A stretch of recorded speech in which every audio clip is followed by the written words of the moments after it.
Hey, it's Retty. You know how it is when you lose something and you searched everywhere and you can't find it? You search high and low and it's no place to be seen? Well, a couple weeks ago I lost my car keys, and that's not like me to lose my keys. I'm usually pretty good about keeping track of them.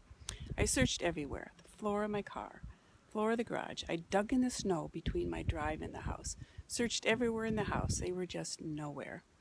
So I had to leave, so I grabbed my spares and left. But I was angry because I didn't want to buy another pair. I didn't want to go through the hassle of getting a new remote and new keys. And I was really afraid that I would find them in the spring, chewed to pieces by the snowblower and little bits and pieces all over my yard.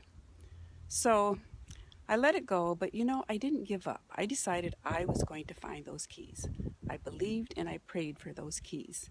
And I visualized them in my mind. I kept seeing the picture of the keys on the floor of my car. And whenever I walked in the garage, I'd see them on the floor. I'd walk wherever I walked, that pathway where I lost them, I would see my keys. And I just kept searching. I just kept taking action. And I felt that was the key.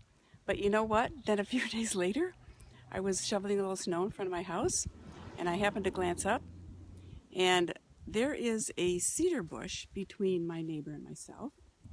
And I saw something familiar on top of that bush. And so I went over and I looked, and right there were my keys.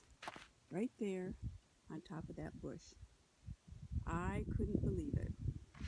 There were my keys. I was so happy to find my keys. They stuck on that little branch sticking up on the bush. And, so that seemed like a miracle to me. But, problems may seem impossible to solve, but don't ever give up. Keep believing that you will find the right solution to your problem. Keep taking action. Keep doing things. Don't just give up. And visualize it. I think that was an important thing. So believe and pray and visualize and take action. That worked for me in this case, and it might work for you. So don't give up. Check out my blog posts below, and talk to you later. Bye-bye.